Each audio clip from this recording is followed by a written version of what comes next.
In 1856, a 9-year-old enslaved girl named Sara Sutton was buried alive on a Mississippi plantation. 3 days later, she clawed her way out of her grave. What happened next would turn Blackwood Plantation into the most feared place in the South. A story whispered about but never spoken aloud. A tale of death and vengeance that no one could explain and everyone wanted to forget. This is that story. August 1856, Blackwood Plantation, Mississippi. The heat was like a living thing, pressing down on everything, making it hard to breathe, hard to think, hard to survive. The cotton fields stretched out white and endless under a sky so blue it hurt to look at. 300 acres of wealth built on the backs of people who owned nothing, not even themselves. The plantation belonged to Margaret Sutton, a widow of 48 who had inherited it when her husband died in 1852. Margaret was tall and thin, with grey eyes that never seemed to blink and a mouth that rarely smiled. She ran the plantation with an iron fist, determined to prove that a woman could manage such an enterprise as well as any man. Better, even. She kept detailed records of every expense, every bale of cotton, every enslaved person and their value. To Margaret, the plantation was a business. The people who worked it were inventory, nothing more. Before we continue with this incredible story of Sara, don't forget to comment which city you're listening from and subscribe to the channel. Your support is what keeps these stories alive. Let's continue. In 1856, a healthy adult male slave was valued at approximately $1,200. A strong woman might be worth $800 to $1,000. Children were valued lower, their price increasing as they grew and proved they could work. Margaret's ledger listed Sara Sutton at $250, less than a quarter the value of an adult worker. Margaret considered this generous. Most plantation owners valued sickly children at $100 or less. Some would have sold Sara south to the sugar plantations of Louisiana, where life expectancy was measured in years, not decades, where workers died so fast they had to be constantly replaced. Sara Sutton carried Margaret's last name not through any family relation, but through ownership. She was born on the plantation in 1847, the daughter of a woman named Ruth, who had been valued at $900 in Margaret's husband's ledger. Ruth died, bringing Sara into the world, reducing the plantation's assets by $900 and adding only $250 in return. From a business perspective, Sara's birth was a net loss of $650. Margaret's husband had noted this in his records with obvious displeasure. From her first breath, Sara was marked as different. She was small, even for a baby, weighing barely 5 pounds. She grew slowly, stayed thin no matter how much she ate. Her skin was lighter than most of the other enslaved children, suggesting her father was white, though no one ever spoke about who he might have been. Some whispered it was Margaret's late husband, but those whispers never lasted long. Dangerous questions had a way of getting people sold or worse. By age 9, Sara stood barely 4 feet tall and weighed maybe 50 pounds. She looked more like 6 than 9. Her eyes were large and dark, too old for her face, like she had seen things no child should see. She rarely spoke. When she did, her voice was so quiet, people had to lean in close to hear. She never played with the other children, never ran or laughed or sang the songs they sang in the quarters at night. She just worked slowly and carefully and stayed as invisible as possible. Margaret called her the weak one and noted in her ledger that Sara's value might need to be adjusted downward to $150 if she didn't improve. The overseer, a brutal man named Coleman Briggs, called her dead weight and worse things. Briggs was 35, built like a bull, with hands that had broken bones and a whip he used too often. He earned $60 a month plus room and board, making him one of the highest-paid overseers in Yazoo County. He had worked at Blackwood for 6 years, earning his position through cruelty and efficiency. Briggs believed enslaved people were animals that needed to be broken. and he took pride in his ability to break even the strongest spirits. He had developed a reputation across 3 counties as an overseer who could make any plantation profitable by squeezing maximum productivity from workers. His methods were brutal but effective, at least in the short term. In his 6 years at Blackwood, cotton production had increased by 40%. That he had also buried 23 workers, including 7 children, in that same period was considered an acceptable cost of doing business. But Sara confused him. You couldn't break someone who never fought back. You couldn't instill fear in someone who already seemed terrified of everything. You couldn't motivate someone who seemed to have given up on life before it even started. So he just made her work harder, pushed her past what her small body could handle, hoping she would either toughen up or die. He didn't care which. In his mind, she was a waste of food and resources, consuming more than she produced, dragging down the plantation's overall efficiency. The other enslaved people at Blackwood watched Sara with a mixture of pity and frustration. An old woman named Esther, who had been at the plantation for 40 years and was now valued at only $150 due to her age and declining strength, tried to look after Sara when she could. Esther had been purchased in 1816 for $600, considered prime breeding stock at age 20. She had given birth to 11 children over 25 years. 8 had been sold away. 3 had died in childhood. She had earned the plantation thousands of dollars in value through her children. Yet now that she was old and worn out, she was worth barely more than the sickly child she tried to protect. Esther would sneak Sara extra food when possible, though food was carefully rationed and monitored. Workers received approximately 1 peck of cornmeal per week, 3 to 4 pounds of salt pork or bacon, and occasional supplements of molasses or vegetables.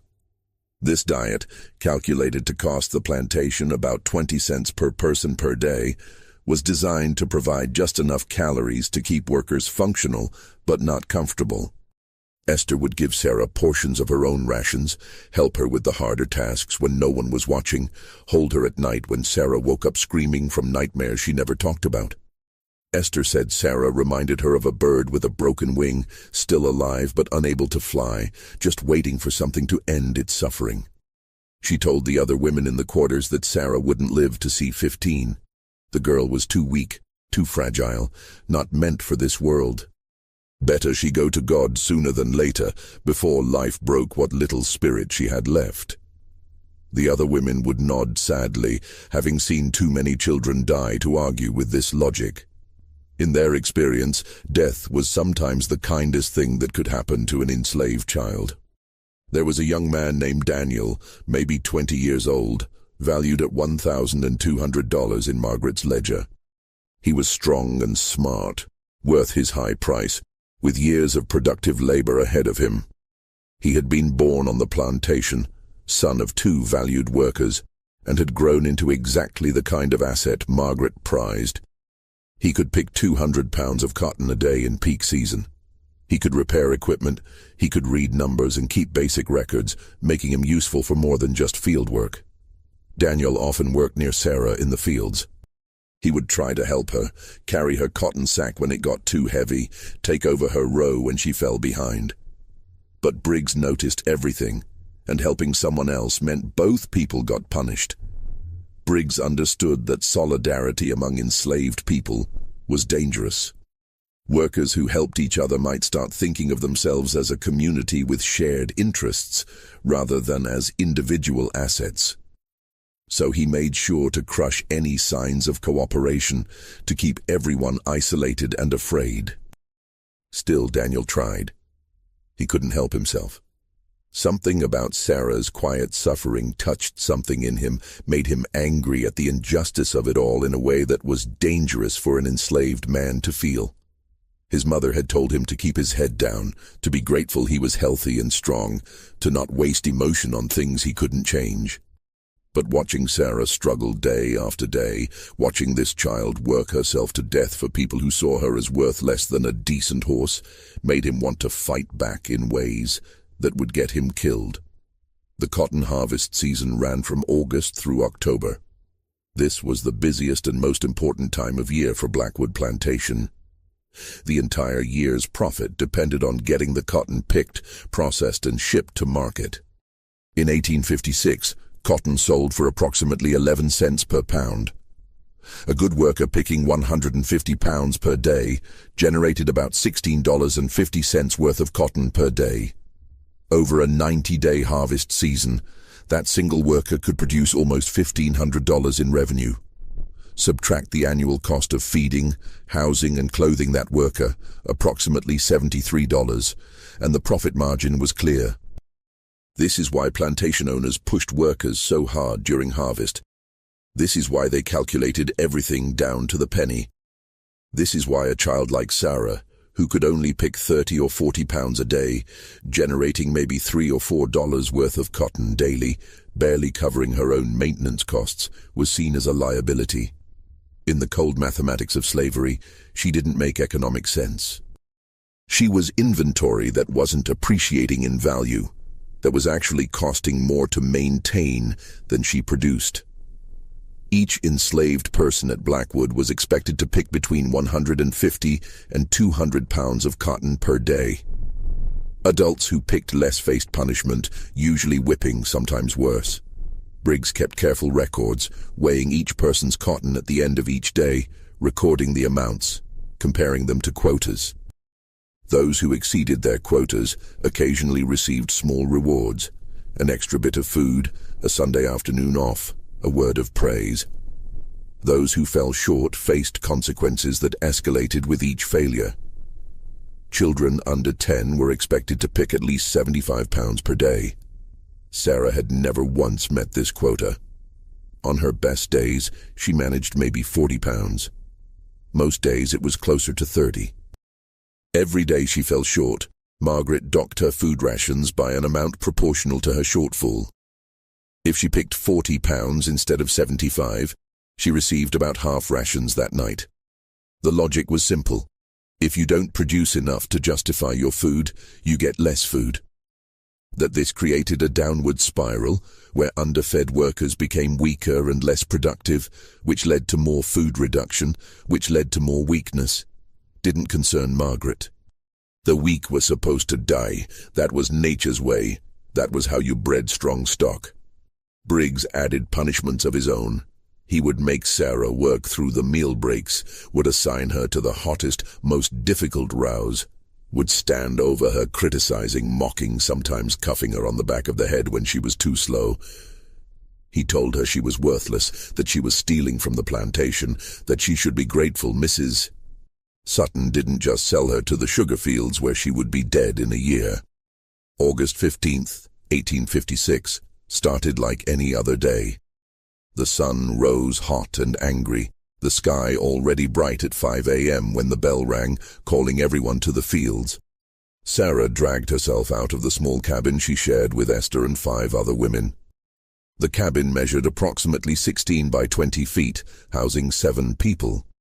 Each person had about 46 square feet of space, roughly equivalent to a modern prison cell.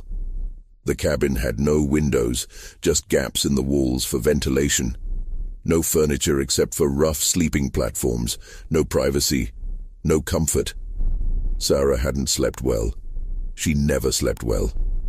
Her body hurt all the time now, a constant ache in her bones and muscles that never went away. She was coughing more lately, a dry hack that made her chest hurt and brought up flecks of blood sometimes. Esther said it was the cotton dust, said lots of children got sick from breathing it in day after day, year after year. The tiny fibers got into your lungs and never came out, causing constant irritation and infection. Some people got better. Most didn't. Esther had seen it happen dozens of times over 40 years. A child would start coughing, would get weaker, would waste away over months or years until they just stopped breathing one day.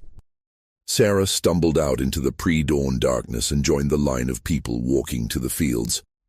Nobody talked much in the morning. Everyone was too tired, too hungry, too focused on getting through another day. They walked in silence, Ghosts moving through the grey light, heading toward another day of brutal labor under a brutal sun for the benefit of people who saw them as livestock. By noon, Sara had picked maybe 15 pounds of cotton. Her small fingers, cut and bleeding from the sharp cotton bolls that tore skin with every handful, moved as fast as she could make them move. But she was so slow. Each bowl required both hands to open, to extract the cotton without leaving pieces behind, to stuff it into the sack that dragged behind her, growing heavier with each row. Her back screamed with pain from bending over constantly. The sun was merciless, beating down with a heat that made the air shimmer and dance. She had been given 1 cup of water at sunrise and wouldn't get another until sunset, 12 hours later. This was standard practice during harvest season. Water breaks took time away from picking. Margaret had calculated that allowing water breaks reduced daily productivity by approximately 8%.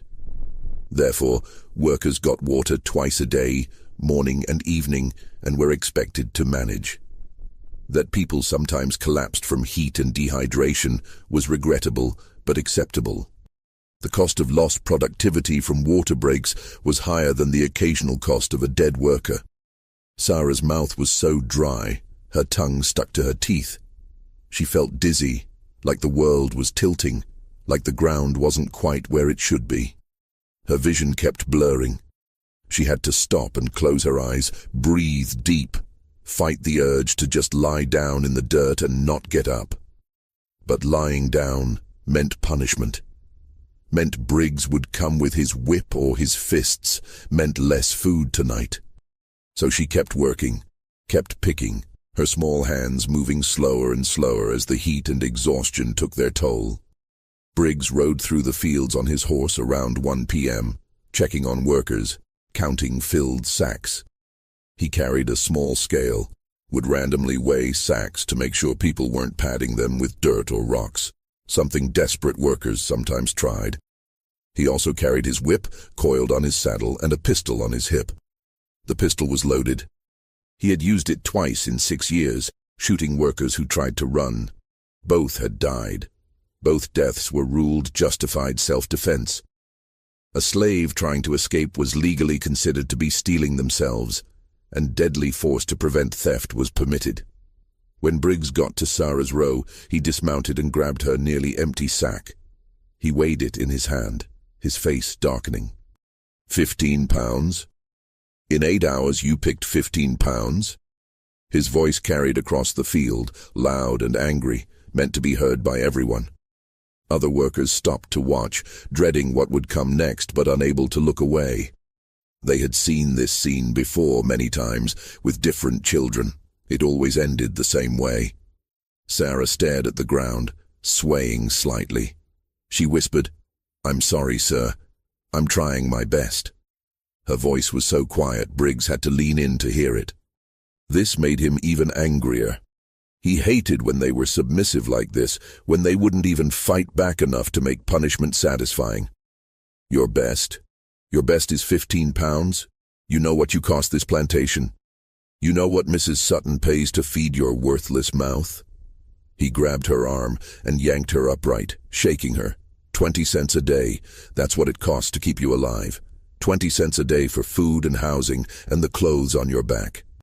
You know what 15 pounds of cotton is worth? $1.65. You know how many days it takes you to earn enough to pay for 1 day of food? About 8 days. You're stealing from this plantation. You're stealing food from people who work hard, who earn their keep. You're a thief. The math was accurate but deliberately misleading. It didn't account for the fact that Sara had been forced into this work, that she was 9 years old, that she was sick and underfed. It didn't account for the fact that she never asked to be born into slavery, never agreed to this arrangement, had no choice in any of it. But none of that mattered to Briggs. In his worldview, enslaved people existed to produce profit. Those who didn't produce enough had no value and therefore no right to complain about their treatment. Briggs dragged Sara to the center of the field where everyone could see. This was standard practice. Punishment was meant to be public. to serve as a warning to others, to maintain fear and control. He pulled out his whip, a braided leather thing about 5 feet long that could strip skin from flesh with a single strike. Maybe pain will motivate you. Maybe if your back hurts more than your arms, you'll work faster to make it stop. Esther started forward from where she had been working 3 rows over, but Daniel grabbed her arm, held her back. His eyes were full of pain, but he shook his head. Getting involved would just mean 2 people getting whipped instead of 1. Or worse. They had all learned this lesson before. You couldn't save everyone. Sometimes you couldn't save anyone. All you could do was survive and hope tomorrow would be better. Though it rarely was. Briggs raised the whip high, his arm pulling back for maximum force. Sara stood very still. Not running, not crying, just waiting for the pain she knew was coming. She had been whipped before. Many times. She knew what it felt like, how the skin would split and burn, how the blood would run down her back, how she would have to sleep on her stomach for days while the wounds tried to heal, often getting infected in the dirty conditions of the cabin.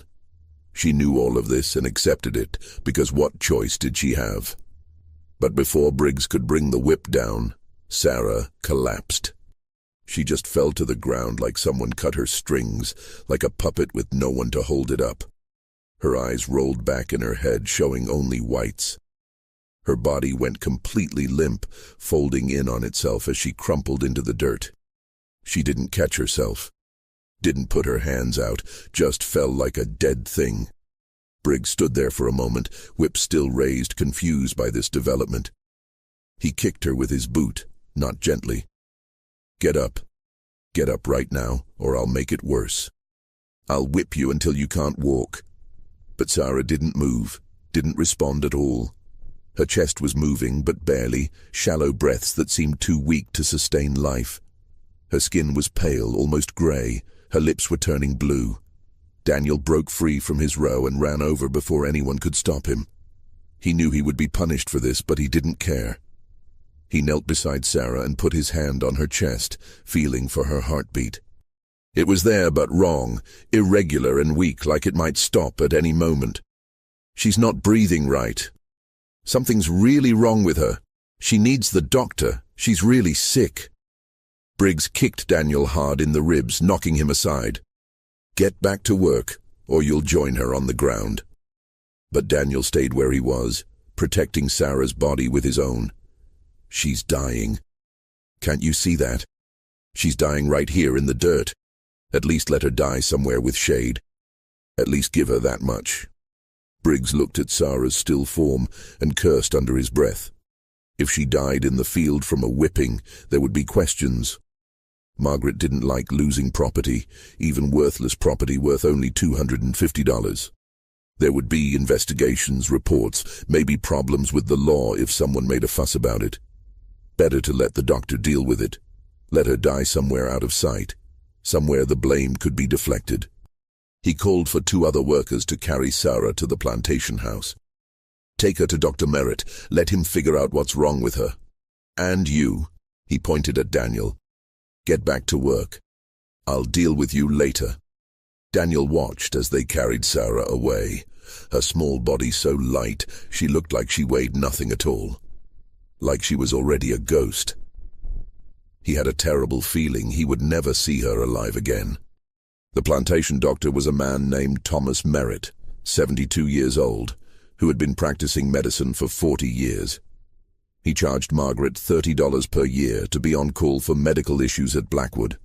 This worked out to about 8 cents per day, making him one of the cheaper expenses of running the plantation. It was easy money for minimal work. Most of his treatments involved bleeding patients, which required no expensive medicines, or giving them laudanum, which cost about $2 per bottle and could be stretched for months. Dr. Merritt wasn't particularly skilled, having received his medical training through a brief apprenticeship 30 years earlier rather than formal schooling. But in rural Mississippi in 1856, skilled doctors were rare and expensive. Doctors who would treat enslaved people at all were even rarer.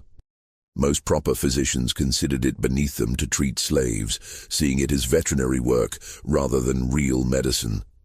So plantation owners made do with men like Merritt, who asked few questions, kept poor records, and didn't care if their patients lived or died. They laid Sara on the floor of the doctor's room in the main house. Not on a bed or examination table, just the floor. The bed was for white patients. The floor was sufficient for enslaved people. "Doctor." Merritt examined her briefly, his movements slow and careless. He checked her pulse by pressing 2 fingers against her wrist. It was there, but weak and irregular, sometimes seeming to stop for several seconds before starting again. He listened to her chest by pressing his ear against her ribcage. He heard fluid in her lungs, a wet, rattling sound that indicated pneumonia or something similar. He pulled back her eyelids and saw her eyes had rolled back, showing mostly white with just a sliver of brown visible. He checked her temperature by pressing his hand against her forehead. She was burning with fever, her skin hot and dry. He checked her hands and feet and found them cold, the blood retreating from her extremities as her body tried to preserve her core. This was a bad sign. It meant her body was shutting down, prioritizing vital organs over everything else, a desperate measure that often preceded death. Margaret stood in the doorway watching, her arms crossed, her face showing irritation rather than concern. This was an inconvenience, an interruption to her day. "Well, what's wrong with her?" Dr. Merritt stood up slowly, his knees creaking with age. "She has pneumonia, I believe. Her lungs are full of fluid. Combined with exhaustion, dehydration, malnutrition, and heat exposure, her body is failing. She's in what we call systemic collapse, multiple organ systems shutting down simultaneously." Margaret's face showed no emotion. She had heard similar diagnoses before. Workers died regularly on plantations. It was a normal part of doing business. "Can you fix her?" The question was asked the same way she might ask if he could fix a broken tool. Dr. Merritt shrugged, wiping his hands on his pants. "I can try. But honestly, Mrs. Sutton, I'm not confident it would be successful. The medicine alone would cost about $5. Quinine for the fever, laudanum for the pain, perhaps some stimulants to strengthen her heart. The nursing care would take time away from more valuable workers. Someone would have to sit with her, give her water, keep her cool, monitor her condition. That's lost productivity." He paused, doing his own calculations. "And even with treatment, I'd say her chances of survival are less than half. Probably closer to 1 in 3. She's been weak her whole life. This might just be nature taking its course. Sometimes the weak ones need to die, so resources aren't wasted on them. That's just how the world works." Margaret did the math in her head quickly. $5 for medicine, perhaps another $5 in lost productivity from whoever had to nurse Sara. $10 total to maybe save a girl worth $250. But only if she recovered fully and became a productive worker, which seemed unlikely given her history. If she recovered but stayed weak, she might never be worth more than $150 or even $100, making the investment a loss. And there was a 2 in 3 chance she would die anyway, making the entire $10 wasted. The smart business decision was clear. Margaret had built Blackwood's profitability by making smart business decisions, by not letting sentiment interfere with economics. "Don't waste the medicine," she said. Her voice was firm, final. "Make her comfortable. If she dies, she dies. God's will." This was a common phrase among slaveholders, attributing deaths to divine providence rather than their own decisions. It made it easier to live with. Dr. Merritt nodded. He had expected this answer. He had given similar advice dozens of times, and Margaret had always taken it. Why waste resources on a failing asset? Better to cut your losses. He gave Sara a small dose of laudanum, maybe a 1/4 teaspoon, just enough to dull her pain slightly, but not enough to waste valuable medicine on someone unlikely to survive. Then he left her lying on the floor and went to have his dinner. It was 3 o'clock in the afternoon on August 15th, 1856. By 6 p.m., and Sarah's condition had worsened significantly. Her fever had spiked higher, her skin now so hot it was almost painful to touch. Her breathing had become even more shallow and irregular, sometimes stopping completely for 10 or 15 seconds before starting again with a wet, rattling gasp. She hadn't regained consciousness. She hadn't moved at all except for occasional twitches and convulsions as her body fought its losing battle. Dr. Merritt checked on her once more around 7 p.m. and shook his head with certainty. She'll be gone by morning, probably much sooner, maybe an hour or two at most. He told Betty, one of the house servants valued at $600 who served as a maid and occasional nurse, to watch the body and let him know when Sarah passed so he could sign the death certificate. Betty sat on a stool in the corner, watching this child die, feeling helpless and sad, but not surprised. She had watched many people die over her 30 years at Blackwood. Death was common here, expected, almost routine. At 8:35 p.m., Sara Sutton stopped breathing. Her chest, which had been moving in those shallow, irregular breaths, went still. Betty waited a full minute, watching, but there was no movement. She called for Dr. Merritt, who came down grumbling about being interrupted during his evening reading. He checked for a pulse in Sarah's wrist. Nothing. He held a small hand mirror to her mouth, watching for fog from breath. The mirror stayed clear. He pressed his ear to her chest, listening for a heartbeat. Complete silence. Dr. Merritt pronounced Sarah dead at 8:35 p.m., August 15th, 1856. Cause of death, pneumonia complicated by chronic weakness and multiple contributing factors. He recorded it carefully in his medical ledger where he kept records of births, deaths, and treatments at Blackwood. Sara Sutton became entry number 437 in that ledger, one of 38 deaths he had recorded in his 6 years serving the plantation. Most were children or elderly slaves. A few were adults who had been worked to death or died from accidents or disease. All were noted with the same clinical detachment, just facts and figures, dates and causes. Margaret was informed while she ate her dinner. She barely looked up from her roasted chicken and vegetables. Have them bury her behind the barn. No point wasting space in the cemetery, and do it quickly. This heat will make the body deteriorate rapidly. This was not unusual. Enslaved people who died were often buried quickly in unmarked graves, especially children, especially sick ones who hadn't been productive. They weren't considered worthy of the space or ceremony afforded to white people, or even to valuable adult slaves who had earned some measure of respect through years of hard work. The cemetery Margaret referenced was reserved for white people, and occasionally for extremely valuable or long-serving slaves who had been favorites of the family. It had proper headstones, maintained plots, regular care. The area behind the barn was different. It was where dead animals were buried, where broken equipment was discarded, where anything considered waste was dumped and forgotten. Burying Sara, there was a final insult, a last statement about her worth. Coleman Briggs was given the task of organizing the burial. He picked 2 workers, James and Moses, gave them shovels, and told them to dig a hole 4 feet deep behind the barn. He didn't provide a coffin. Coffins cost money, at least $5 to $10, for even a basic pine box. That was money Margaret wouldn't waste on a child who had cost the plantation more than she produced. He just had them wrap Sarah's body in an old piece of canvas that had once been used to cover cotton bales, but was now too damaged to be useful. The burial took less than an hour. James and Moses, both men in their 30s, dug the grave in silence, working quickly in the fading light. They had buried people before. Too many people. The ground behind the barn was soft from previous burials, easy to dig.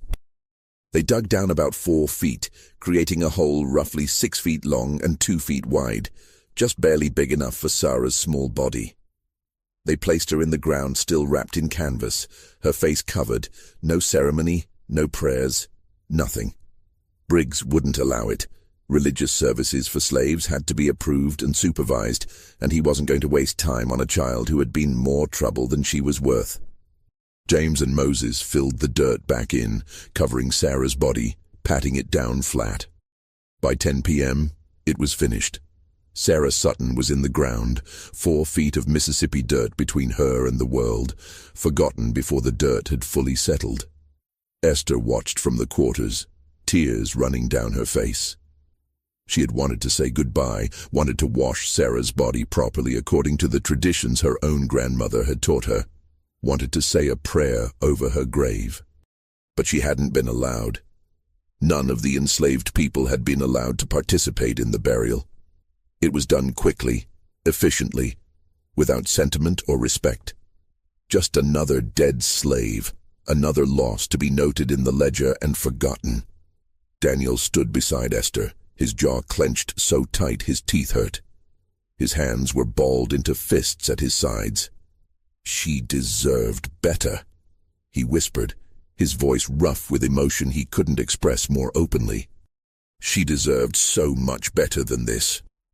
Esther nodded, wiping her eyes. They all deserve better, child. Every single person who dies in this place deserves better. But this is the world we live in. This is what they think we're worth. Less than animals. Less than dirt. They stood there until full dark, watching the unmarked grave, saying their own quiet prayers, mourning a child they had known for 9 years who had never been allowed to truly live. Then they went back to their cabin because the work bell would ring again at 5 a.m., and they had to be ready. Life at Blackwood Plantation continued. The cotton didn't stop growing because a child died. The work didn't pause for grief. Everything just moved forward, like Sarah had never existed. The next day, August 16th, life returned to normal. People went to the fields. Cotton was picked. Quotas were enforced. Margaret noted Sarah's death in her ledger with a simple entry. Sara Sutton, age 9, died August 15, 1856. Loss of asset value, $250. She would claim it as a business loss on her taxes, perhaps reducing her burden by a few dollars. The grave behind the barn was unmarked and already starting to sink slightly as the dirt settled and compressed. August 17th passed the same way. Work, heat, exhaustion, sleep, repeat. Nobody talked about Sarah. Talking about the dead was considered bad luck, and besides, what was there to say? Another child had died. It happened all the time. You mourned if you could, you moved on because you had to, and you hoped you wouldn't be next. But on August 18th, 3 days after Sarah's burial, something happened that would change everything at Blackwood Plantation. The night of August 18th was hot and still, the air heavy with moisture that promised rain, but never delivered. There was no breeze, no relief from the oppressive heat even after the sun went down. Most people at Blackwood were asleep by 9 p.m., exhausted from another brutal day of labor. The few who were still awake, sitting outside their cabins trying to find some cooler air, heard it first. A sound that didn't belong. A scraping sound, like something digging or clawing, coming from the direction of the barn. At first they thought it was an animal, maybe a dog or raccoon getting into something. But then the sound got louder, more deliberate, more purposeful. And the dogs, all 6 of them that lived around the plantation, started barking. All of them, all at once, in a way that made your skin crawl, in a way that spoke of primal fear rather than territorial aggression. This wasn't their normal barking at an intruder or another animal. This was different. This was the sound dogs make when they sense something fundamentally wrong, something that violates the natural order. They barked and howled, backing away from the barn, hackles raised, some of them trembling. One of the dogs urinated in fear, which dogs don't do unless they're absolutely terrified. James, one of the house servants valued at $700, who often had night duties, grabbed a lantern and went to investigate. He called to the dogs to be quiet, but they wouldn't stop, wouldn't even come near him. They just stood at a distance, continuing their fear-crazed barking, looking towards something behind the barn that James couldn't see yet. He walked slowly around the building, holding the lantern high, his heart beating faster with each step, though he couldn't say why. The air felt wrong somehow, colder than it should be, heavy with something he couldn't name. He saw the graves first, 3 small mounds where people had been buried over the past 2 months. The dirt on 2 of them was undisturbed, settled and smooth. But the third one, the newest one, Sara's grave, was different. The dirt had been disturbed, more than disturbed. There was a hole coming up from below, like something had dug its way out from the inside. And as James got closer, his heart pounding so hard he could hear it in his ears, he saw something that made him drop the lantern, that made him scream louder than he had ever screamed in his life. A small hand, pale in the moonlight, sticking up out of the dirt. Fingers moving, grasping, pulling, and beneath the hand, a face covered in dirt, eyes open, mouth gasping for air. Sara Sutton was climbing out of her grave. James's scream cut through the night like a knife, waking half the plantation. People came running from all directions, from the slave quarters and the main house, carrying lanterns and torches, asking what was wrong, what happened, why was James screaming like someone was being murdered. He couldn't answer. He just stood there pointing at the grave with a shaking hand, his mouth moving but no words coming out, his eyes wide with terror and disbelief. Coleman Briggs arrived first from the overseer's house, pulling on his pants, carrying his rifle, ready for trouble. He pushed through the gathering crowd, cursing everyone for the disturbance, demanding to know what fool woke him up in the middle of the night. Then he saw what James was pointing at, and stopped dead in his tracks. His rifle lowered slowly. His face went pale in the torchlight. Behind him, more people gathered, enslaved workers and white staff members, all carrying lights, all pushing forward to see what caused such commotion. The crowd grew to 20, then 30, then 40 people, all standing in a semicircle around the gravesite, all staring at something impossible, something that violated every natural law they understood about life and death. Sara Sutton was pulling herself up and out of her grave. Her movements were slow but deliberate, purposeful. Both hands now gripped the edge of the hole, her thin arms straining as she hauled herself upward. Dirt fell off her in clumps, cascading down the burial canvas that still partially wrapped her small body. Her hair was matted with soil, thick and dark and wet-looking in the moonlight. Her dress, the simple slave clothing she had died in, was torn and filthy, stained with 3 days of burial. But her eyes were what made everyone take an involuntary step backward. Her eyes were open, clear and focused in a way they never had been during her life. They seemed to glow slightly in the torchlight, reflecting the flames in a way that human eyes shouldn't. She looked around at all the shocked faces staring at her, making eye contact with person after person, and in each gaze was something that made grown men and women feel like children caught doing something terrible. She pulled herself completely out of the hole and stood on shaky legs beside her own grave. She was so small, so thin, covered in dirt from head to toe, looking more like a ghost or spirit than a living child. For a long moment, nobody moved, nobody spoke. The only sounds were the dogs continuing their terrified barking from a safe distance and the crackling of torches in the still night air. It was impossible. Everyone knew it was impossible. Sara Sutton had been dead. Dr. Merritt had pronounced her dead 3 days ago. He had checked her pulse multiple times, held a mirror to her mouth, listened to her chest. She had no heartbeat, no breath, no signs of life whatsoever. They had buried her 4 feet underground, wrapped in canvas. No air could get into that grave. No water, no food. A person could not survive being buried for 3 days. It was medically, physically, scientifically impossible. Yet here she stood, breathing, moving, alive. Esther was the first to break from the crowd. She pushed through the stunned onlookers and ran to Sara, falling to her knees in front of the girl.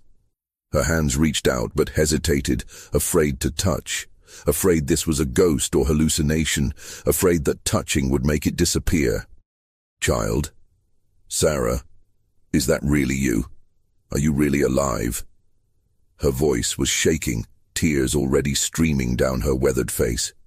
Sara looked down at Esther and nodded slowly. When she spoke, her voice was different from before. It was still quiet, but it carried strength now, certainty, a quality it had never possessed during her short life. Her vocal cords were raw and damaged from 3 days without water, making her voice rough and scratchy, but somehow that made it more commanding, more serious. "Yes, Esther, it's me. I'm alive. I came back." The words hung in the air like smoke. I came back. Not I woke up or I survived. I came back. As if death had been a place she visited and then left. As if she had made a choice to return rather than simply never having been fully dead. The distinction was subtle, but everyone felt it, that sense that this was something more than a medical mistake or miraculous recovery. Dr. Merritt was called immediately. Someone ran to wake him, pounding on his door until he stumbled out in his nightshirt, grumbling about being disturbed, about how plantation owners never let doctors sleep properly. He was 72 years old, and sleep didn't come easy anymore. He needed his rest. But when the servant grabbed his arm and dragged him toward the barn, stammering about Sara Sutton being alive, Dr. Merritt went from annoyed to terrified in seconds. He arrived at the gravesite breathing hard from the exertion, his old heart pounding. When he saw Sara standing there, covered in dirt but clearly alive and conscious, his face went white as chalk. His legs almost gave out. Someone had to catch his arm to steady him. He had pronounced her dead. He had signed the certificate. He had been absolutely, completely, professionally certain. But there she was, standing and breathing and looking at him with those strange, knowing eyes. Dr. Merritt rushed forward, his medical training overriding his fear. He grabbed Sara's wrist, pressing his fingers against the pulse point. It was there, strong and steady, beating at about 70 beats per minute, perfectly normal for a child her age. He pressed his ear against her chest, listening. Her heart was beating regularly, no irregularities, no signs of the failure he had diagnosed 3 days ago. He pulled back her eyelids to examine her pupils. They were normal, reactive to the torchlight, no sign of the rolled-back death state he had observed. He checked her temperature by pressing his hand against her forehead and neck. She was warm, normal body temperature, not the cold stillness of death or the burning fever that had consumed her before. He checked her hands and feet. Blood flow was good. Color was returning. Fingers and toes moved normally when he asked her to wiggle them. He listened to her lungs. They were clear, no fluid, no rattling, no sign of the pneumonia that had been killing her 72 hours ago. "This is impossible," Dr. Merritt whispered, more to himself than to anyone else. "You were dead. I checked 3 times, 4 times even. You had no pulse, no heartbeat, no breath. Your body was cold, your eyes were fixed and dilated. You were dead by every medical standard I know." He was shaking now, his professional certainty shattered, his entire understanding of medicine and biology called into question by this small, dirt-covered child. Sara looked at him with those clear, focused eyes that seemed far too old for her face. "I was dead, Dr. Merritt. You weren't wrong. Your examination was correct. My heart stopped beating at 8:35 p.m. on August 15th. My breathing stopped. My brain stopped receiving oxygen. I died." She spoke with certainty, with knowledge that a 9-year-old girl shouldn't possess. But death isn't always final. Sometimes death can be reversed. Sometimes what's gone can come back. Margaret Sutton arrived then, wrapped in a robe despite the heat, her gray hair loose around her shoulders, her face showing fury at being woken in the middle of the night. She had been sleeping poorly lately, troubled by dreams she couldn't quite remember upon waking, and this disturbance had pulled her from the first deep sleep she'd had in days. She pushed through the crowd of enslaved people and staff, demanding to know what was happening. What emergency required waking the entire plantation at this ungodly hour? When she saw Sara, alive and standing by her grave, Margaret stopped mid-sentence. Her mouth hung open, her eyes went wide. For several long seconds she couldn't process what she was seeing. Her brain refused to accept it, kept insisting this must be someone else, some other girl, because Sara Sutton was dead and buried 3 days ago. But she recognized the face, even covered in dirt. She recognized the small, thin frame. She recognized the torn dress that had been Sara's only clothing. Margaret's expression went from confusion to something that might have been fear, though she would never have admitted it. She was a practical woman who believed in facts and figures, in things that could be measured and calculated. Death was final. Dead people stayed dead. That was a fundamental rule of existence. Yet here was evidence that challenged that rule, that suggested reality was more complicated and terrifying than her neat ledgers and calculations allowed for. "Explain this," Margaret demanded, her voice sharp, but with a tremor underneath that betrayed her composure. "Someone explain this right now, Dr. Merritt. What happened? How is this possible?" She looked around at the crowd, at the faces showing shock and fear and something else, something that looked like hope or vindication, expressions she didn't like seeing on enslaved faces. Dr. Merritt stammered, trying to form words, trying to construct an explanation that made sense within his understanding of medicine. She must have been... It could have been catalepsy. A rare condition where the body enters a death-like state but isn't actually dead. The vital signs become so weak they're nearly undetectable.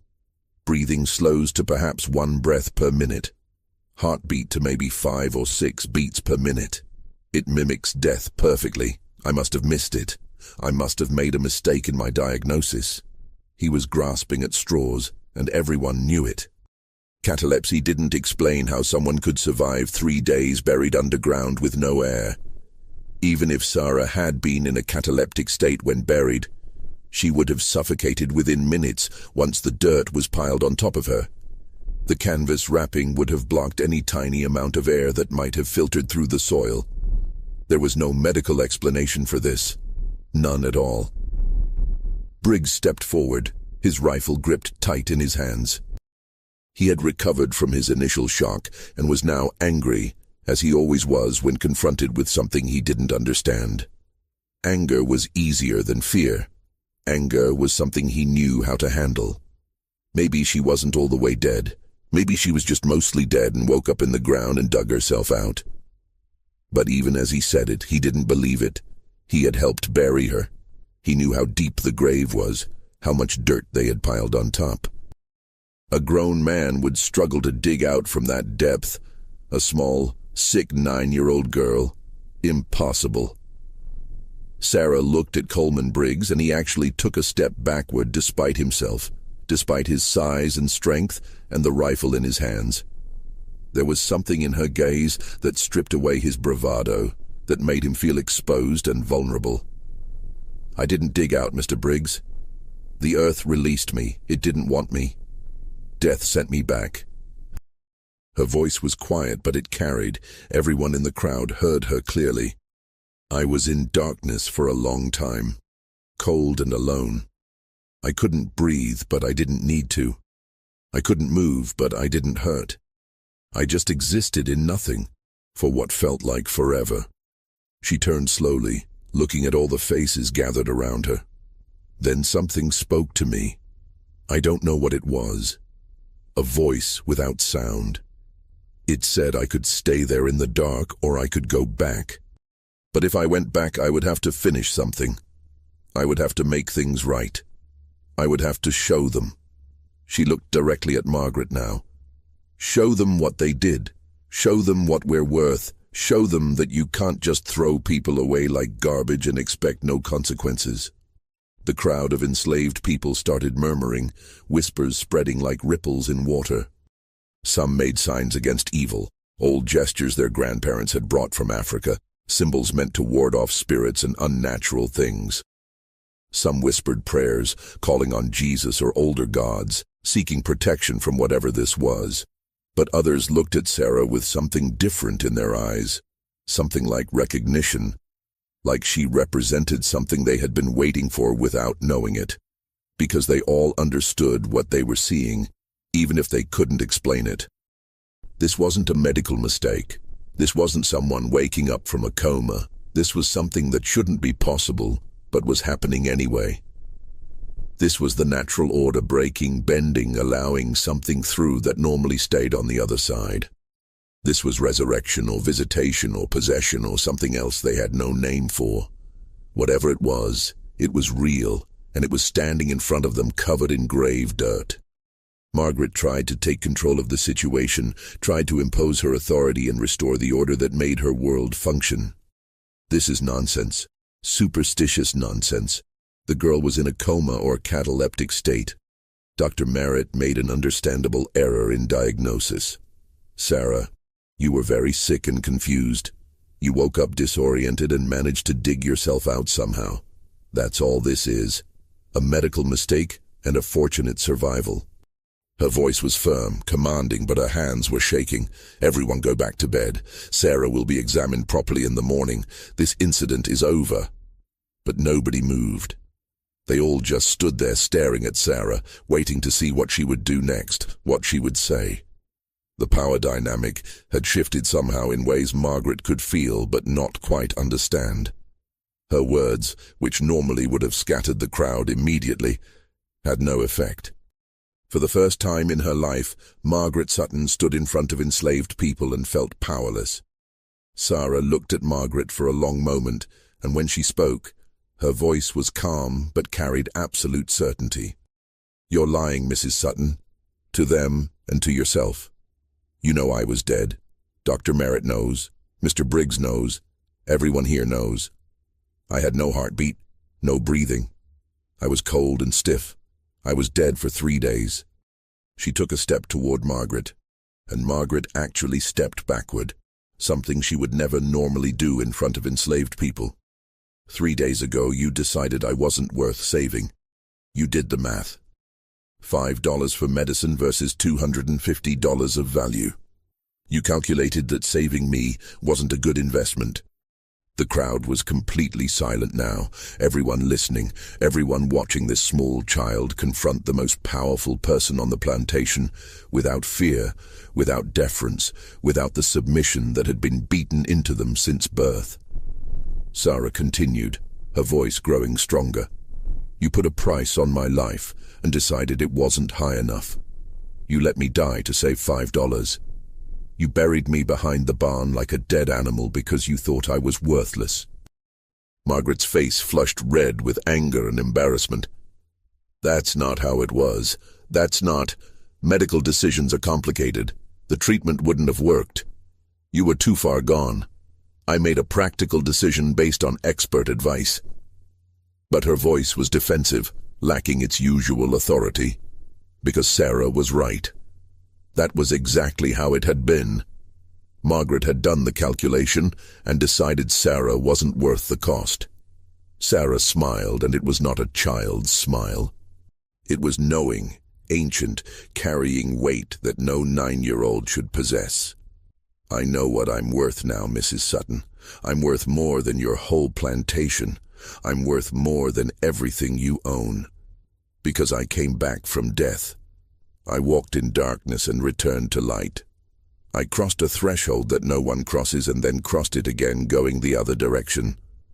I am proof that your calculations are meaningless, that your ledgers don't capture what matters, that you don't control everything you think you control. She spread her arms wide, gesturing at the crowd around her. We are all worth more than the prices you put on us. Every single person here. We're not inventory. We're not assets. We're human beings with souls and dignity. And I came back to prove it. I came back to show everyone what you really are, what you did, what you do every single day to all of us. Margaret tried to speak, but no words came out. She opened her mouth and closed it again, her face cycling through expressions of rage, fear, and confusion. She looked around at the crowd, at her overseer, at her doctor, seeking support, seeking someone to back her up, to restore order. But Briggs was staring at Sara with barely concealed fear. Dr. Merritt was shaking, pale as death, unable to reconcile what he was seeing with everything he thought he knew about medicine. And the enslaved people were looking at Sara with expressions that terrified Margaret more than anything else. They were looking at her with hope, with belief, with the kind of dangerous faith that could lead to rebellion, to uprising, to the complete collapse of the system that kept them controlled. Hope was the most dangerous thing slaves could have. Hope made them stop accepting their condition. Hope made them start imagining alternatives. Hope made them willing to risk everything for the chance at something better. Briggs finally found his voice, tried to reassert control in the only way he knew how, through threats and violence. He raised his rifle, pointing it at Sara, his finger on the trigger. "That's enough. You don't talk to Mrs. Sutton that way. You're still property. You're still a slave. You don't get to make speeches and accusations. This is over right now. You're going to—" He stopped because Sara was looking at him, really looking at him, and her eyes had changed. They were darker now, deeper, like looking into wells with no bottom, like looking into the void between stars. Her pupils seemed to expand until they swallowed the whites of her eyes, until there was nothing but darkness looking out from her small face. "You hit me many times, Mr. Briggs. You called me worthless. You said I should die. You said I was stealing food by being alive. You were right about the dying part." Her voice had changed too, deeper, with harmonics that didn't seem to come from human vocal cords. "But you were wrong about everything else." Briggs pulled the trigger. The shot rang out loud in the night, the muzzle flash bright as lightning, the sound echoing off the barn and the main house. Everyone screamed or ducked or dove for cover. The shot was point blank, maybe 10 feet, and Briggs was known as an excellent marksman who could shoot a rabbit at 50 yards. But the bullet didn't hit Sara. It struck the ground 3 feet to her left, kicking up a small spray of dirt. Briggs stared at his rifle in confusion, in disbelief. How had he missed? How was that possible? He raised the rifle again, aimed more carefully this time. His hands shaking but his aim steady, he fired again. This shot went high, whistling over Sara's head by at least 2 feet. He fired a third time, a fourth time, emptying the rifle. Every shot missed, every single one, despite perfect aim, despite a stationary target, despite years of shooting experience. The bullets went everywhere except where they were aimed, like some invisible force was deflecting them, bending their trajectories at the last moment. Sara walked toward Briggs slowly. He backed away, his hands shaking so badly now he dropped the empty rifle. His face showed pure terror, all the bravado and cruelty stripped away, leaving just a frightened man confronting something he couldn't understand or control. "Stay away from me. Stay away." He turned and ran toward his house, stumbling over his own feet, not looking back, running like a child fleeing a nightmare. Sara didn't chase him. She just watched him go, her expression calm, almost sad. Then she looked at the crowd of enslaved people, and her expression softened. When she spoke again, her voice was back to normal, or as normal as it could be given the circumstances. "I'm not here to hurt you. Any of you. I'm not a monster or a demon or anything evil. I'm just Sara. But something happened to me in those 3 days. Something changed me, showed me things, gave me purpose." She looked at Margaret again. "I'm here for the ones who hurt us. The ones who decided our lives don't matter. The ones who treat us like animals or property or numbers in a ledger. It starts with them." She pointed at Margaret. "It starts with the people who make the calculations, who decide who lives and who dies based on profit and loss, who create a system where a child's life is worth less than $5 of medicine. Margaret finally found her voice, though it came out shaky and weak. "You're insane. You're a child having delusions from trauma and oxygen deprivation. Someone grab her and lock her in the barn until morning. We'll deal with this when everyone can think clearly." But nobody moved to grab Sara. Nobody wanted to touch her. Even the white staff members, who normally would have jumped to obey Margaret's orders, stood frozen, unwilling to approach this small girl who had clawed her way out of a grave. Sara looked around at all of them one more time, her gaze lingering on Esther, on Daniel, on the other enslaved people who had known her, who had watched her suffer, who had mourned her death.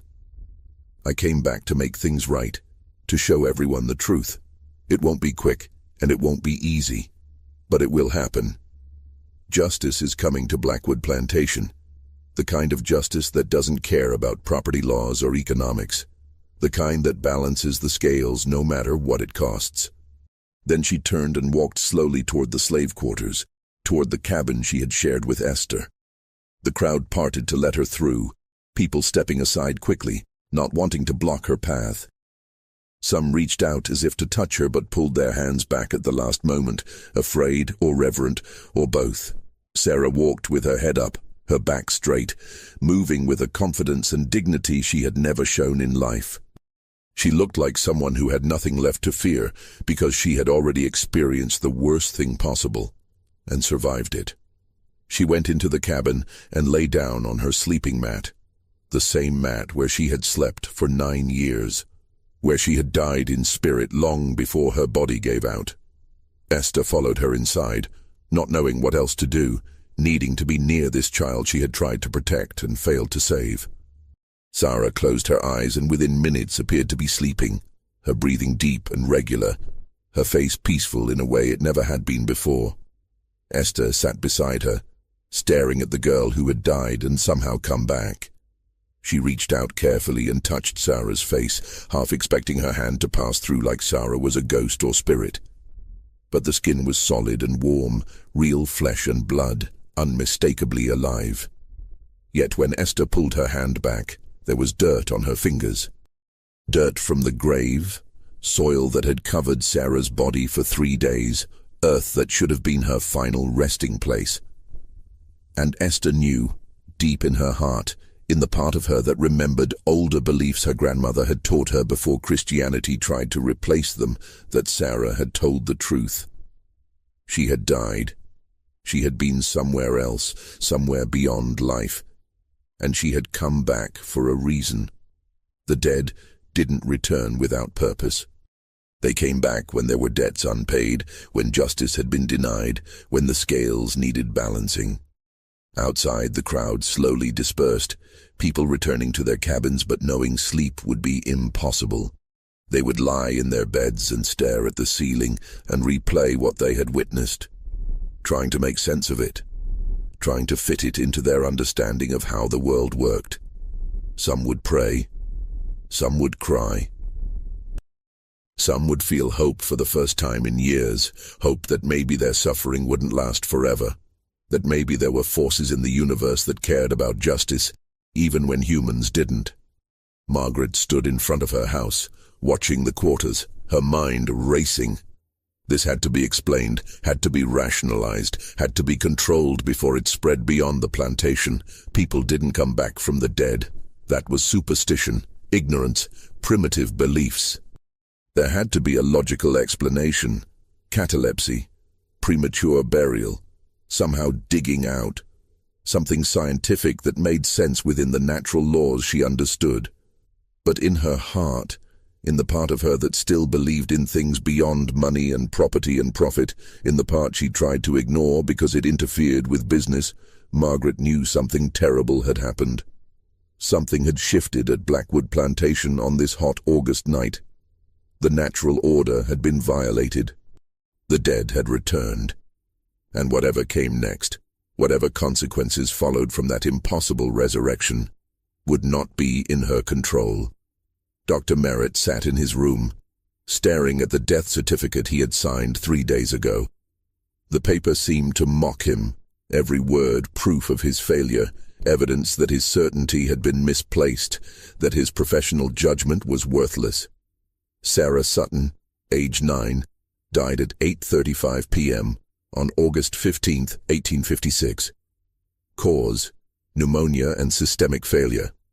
He had signed it, dated it, recorded it in his ledger with absolute confidence.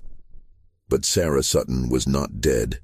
She was sleeping in the quarters right now, breathing and alive. He had been wrong, or something impossible had happened. Either way, his hands wouldn't stop shaking. Either way, his entire understanding of medicine and death and the boundary between them had been shattered. He pulled out a bottle of whiskey, something he rarely indulged in, and poured himself a large glass. He needed to dull the fear, needed to stop thinking about what he had seen, needed to forget the look in Sarah's eyes when she said, "I was dead." Coleman Briggs barricaded himself in his room, pushing furniture against the door, loading every gun he owned. He had 6 rifles now ready, and 2 pistols all loaded and primed. He kept the lamps burning, terrified of the dark, terrified of what might be hiding in shadows. Every sound made him jump. Every creak of the floorboard sounded like footsteps. Every movement of curtains in the breeze looked like a small figure standing in the corner. He told himself he wasn't afraid of a child. He had broken grown men, had beaten people who begged for mercy and laughed while doing it. He was strong, powerful, feared by everyone on the plantation. But that thing he had seen, those eyes looking at him, that voice promising consequences, that wasn't a child. That was something else wearing a child's face, and it knew his sins. It knew every time he had hit her, every insult he had spoken, every moment of cruelty. It remembered all of it, and it had come back to collect payment. As dawn approached on August 19th, Blackwood Plantation sat in an uneasy quiet that felt more threatening than any loud disturbance. The sun would rise soon, painting the sky in reds and oranges. People would have to go to the fields. Work would have to continue. Cotton needed picking, regardless of what impossible things happened in the night. Margaret would try to restore order, to make everyone forget what they had seen, to explain it away as medical error and mass hysteria and nothing more. But they all knew the truth. Something had come back from death. Something that remembered every cruelty, every injustice, every calculation that valued profit over human life. Something that promised consequences, that spoke of justice and balance and debts that needed paying. And whether it was Sara Sutton returned from the grave or something else using her body, the result was the same. Blackwood Plantation would never be the same again. The morning of August 19th dawned gray and heavy, the sky covered in clouds that threatened rain but delivered none, that just hung there oppressive and dark, like a ceiling pressing down. The air felt thick, hard to breathe, charged with something electrical and wrong. The plantation felt different, looked different, though nothing physical had changed. It was the atmosphere, the feeling, like the land itself knew something terrible had happened and was waiting to see what came next. The bell rang at 5 a.m., as always, calling people to the fields. But this morning, many were reluctant to leave their cabins. They gathered in small groups, whispering, glancing toward the cabin where Sara slept, afraid to go near but unable to look away. The bravest among them approached Esther's cabin and peered through the gaps in the walls, trying to see if Sara was still there, if she was real, if last night had actually happened, or was some shared fever dream brought on by heat and exhaustion and desperation. Sara was there, sleeping peacefully, her chest rising and falling with regular breaths. She looked normal in the morning light, just a small girl who needed to wash the dirt from her hair and skin. But everyone who looked at her felt it, that sense of wrongness, that awareness that this was not the same Sara who had died 3 days ago. Something fundamental had changed. Something essential was different. Margaret Sutton had not slept at all. She sat at her desk in the main house, still in her nightclothes, staring at her ledgers, but not really seeing the numbers. Her mind kept replaying the impossible sight of that child climbing out of her grave, walking and talking after being dead for 3 days. Margaret was a practical woman who believed in facts and figures, in things that could be measured and calculated and controlled. Death was final. Dead people stayed dead. That was a fundamental rule of existence, possibly the most fundamental rule. Yet what she had witnessed had violated that rule so completely, so undeniably, that it shook the foundation of everything she believed. If death wasn't final, if the dead could return, if the natural laws she depended on could be broken so easily, then what else was she wrong about? What other certainties were illusions? What other rules might bend or break when pressed? At 6 a.m. she called for Dr. Merritt and Coleman Briggs to meet her in the study. She needed to discuss this situation, needed to form a plan, needed to reassert control before things spiraled further. Dr. Merritt arrived looking terrible, his eyes red and bloodshot, his hands trembling as he poured himself coffee from the service Margaret's house slaves had prepared. He had aged 10 years overnight, his face drawn and haggard, his confidence shattered. Briggs was worse. He arrived 15 minutes late, which was unprecedented, carrying 2 loaded pistols openly on his belt and a rifle over his shoulder. His eyes were wild, darting around constantly, seeing threats in every shadow. He had dark circles under his eyes from lack of sleep. His usual swagger was gone, replaced by nervous energy and barely controlled fear. He sat across from Margaret's desk, but wouldn't put down his weapons, keeping them close, ready. They sat in uncomfortable silence for a moment. Then Margaret spoke, her voice firm but with a tremor underneath that betrayed her composure. "We need to control this situation before it gets worse, before word spreads beyond the plantation, before we have a full panic or worse, a rebellion." She looked at both men, demanding their attention, demanding they focus. The official story is that Sara was in a cataleptic state. Dr. Merritt made an understandable diagnostic error. She recovered and dug herself out. That's what we tell everyone. That's what goes in all official records. Dr. Merritt nodded eagerly, grateful for any explanation that didn't require him to admit he had witnessed something impossible. Yes, of course. Catalepsy. It's rare but documented in medical literature. The body enters a death-like state. Vital signs become nearly undetectable. I should have recognized it, should have been more thorough in my examination. My mistake entirely. He was lying to himself and knew it. But lies were easier than truth, when truth meant abandoning everything you thought you understood about the world. Briggs leaned forward, his jaw tight. What about what she said? About coming back from death? About making things right? She threatened you directly, Mom. That can't be allowed. She needs to be punished severely. Needs to be sold south immediately before she causes real trouble, before she infects the others with her crazy talk.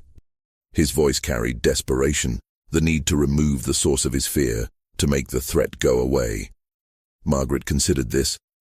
Selling Sara would remove the immediate problem from Blackwood, but it would also spread the story.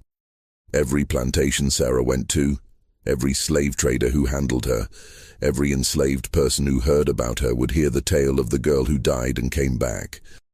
The story would spread like wildfire through slave communities across the South, passed along the invisible networks of communication that moved information faster than any telegraph. That kind of story was dangerous. It would inspire hope, and hope was the most dangerous thing enslaved people could possess. Hope made them stop accepting their condition. Hope made them believe in alternatives, in possibilities beyond their current suffering. Hope could lead to resistance, to escapes, to rebellions that would cost Margaret everything. The Nat Turner rebellion 25 years ago had started with a man who believed God had chosen him for a special purpose. What might happen if enslaved people across the South started believing a 9-year-old girl had been resurrected to bring justice to their oppressors? No, Margaret decided firmly. She stays here where we can control her. Where we can control the story and make sure it doesn't spread beyond the plantation boundaries. If she's sold, the tale grows with every telling, becomes bigger and more dramatic. Here, we can manage it.